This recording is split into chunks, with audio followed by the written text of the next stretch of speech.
Hey there, Hyperlinks 256 here. Well, we've gone and done it. We've upgraded our two 8-port Unifi switches with this nice new 16-port PoE switch. Let's get into it.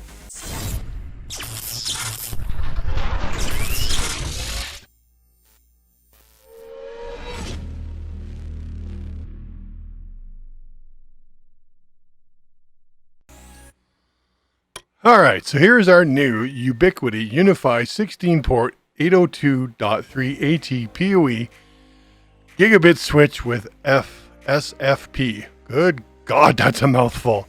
How about we just call it the USW16?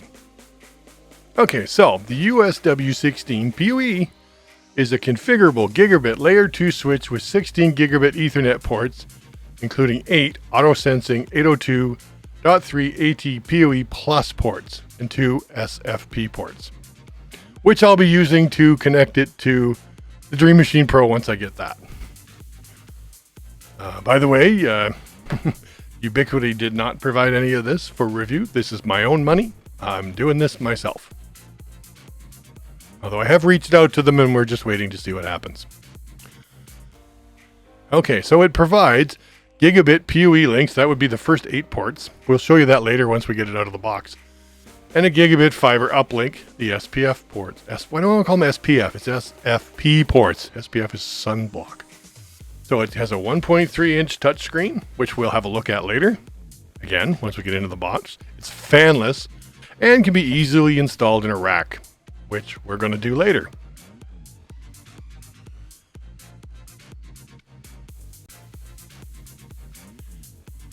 The USW16 PoE is a managed switch, so it's configured by the Unifi network controller, which we have one in the switch over here, which I'll show you later as well. And like I said earlier, it has layer 2 switching protocols features, including operation mode, switching, mirroring, or aggregate per port. The Unifi controller and mobile app allows admins to configure and monitor virtually all the switch features in a graphical user interface from anywhere. So it has Unifi's augmented reality, which again, we'll take a look at. Wow, that was a mouthful. How about we open this box, shall we? If I could figure out how to open it. Because it's like this big box, and I mean it's a big box. She is a big boy. Hey look, scissors, and I'm not running with scissors, people. We won't do that. No running with scissors in this house. I'm not sure if this is the right way to open it, but I'm gonna open it this way. Pretty sure it's probably not. Of course, it would help if these, were like scissors that would cut. These are pretty dull. Okay, box. Download the quick start guide. Who uses the quick start guide? So, you can see in the box, what do we got here? We have a microphone in my face. And of course, the camera won't focus.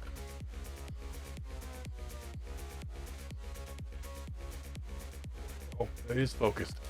As this thing is fuzzy. So let's see what's in this. This box here has all of your mounting hardware.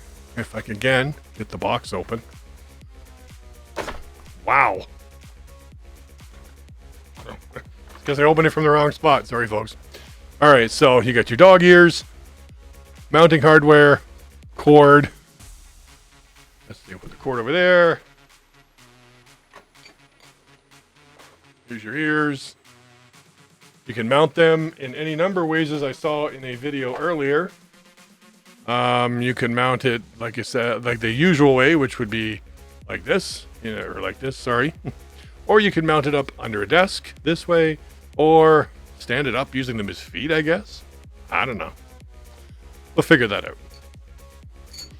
All right, now the fun part. Let's get this puppy out of the box, shall we? Gotta move my microphone a little bit. Sorry, folks. This is gonna get awful close to the camera.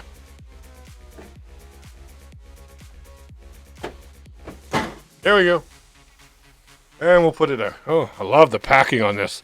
Unifi always does pack their stuff very, very well. So, have to remember to keep it on camera. Sorry, guys. This is our first unboxing video ever. All right, so let's sit back down. All right, so what do we got here? We have a bag. How do we open the bag? Oh, here we go. Perfect.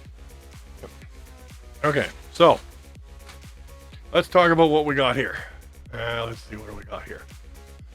We have the standard power plug. Notice there's no management port on this. I was noticing the Gen 1 and Gen 2 are different. One of which is no fans. I like that.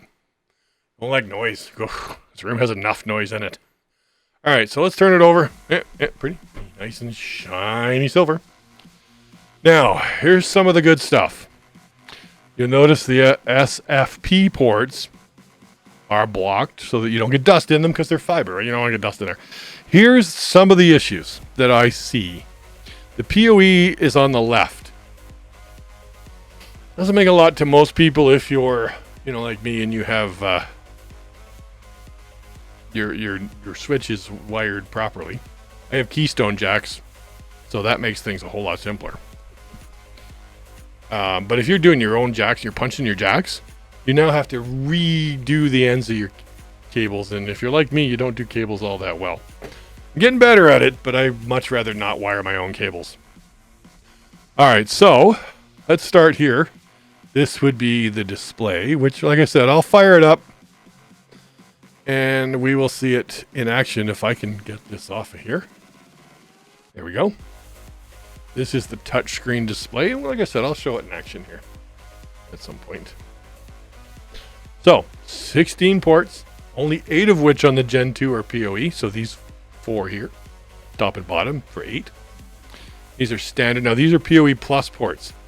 So something else I've been told, and I may run into this, only 8 of these are PoE, which we're aware as opposed to 16 on the Gen 1, but that's okay. With 60 watts of power, and it's PoE plus, so some of your older 24 volt passive may not work. I have an older G3 and I'm not sure what firmware is in it, so it might need an injector or a converter that converts this from the PoE plus to passive 24 volt. But we'll see. Some of the best things is, look at this, the back again. Let's go back here. No fan. Do you see a fan? There's no air intakes on the side as well. It's on camera here, right? But see, there is air intakes at the front. You can just see the slots here. And air on the back. So there's a pull through, I'm guessing. I don't know if there's a fan in here. The cooling will come through the front and out the back. Pretty much standard cooling. There's really not a whole lot you can say about this. Because it's a switch. How much do you need to see? I'm not going to take it apart like some people do. That's just not my thing. So we'll get this rack mounted and we'll start running the software setup. All right.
So we got the switch installed. Here we are at the Unifi dashboard.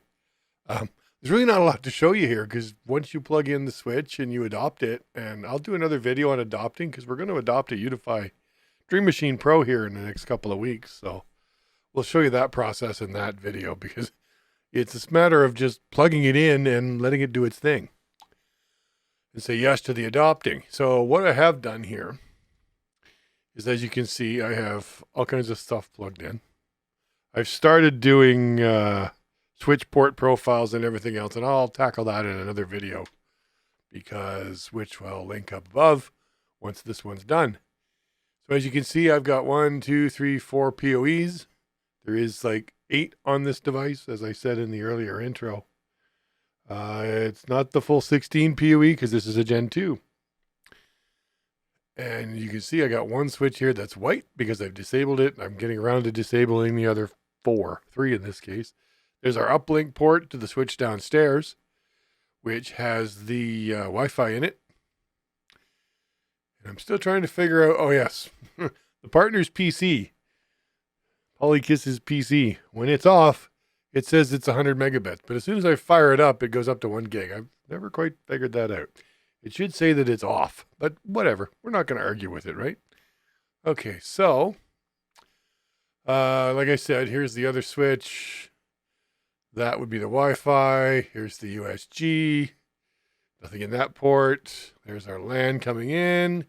And there's the WAN, or LAN going out, WAN coming in from the cable modem. That's all going to change with the UDMPRO. So there you have it. That's pretty much this switch in a nightmare. Nightmare? Wrapped up in a nightmare and an enigma and all that stuff. So I hope you've enjoyed this. Make sure you subscribe. Drop a comment, drop a like. If you want to see some more of this stuff, just let me know. Bye for now.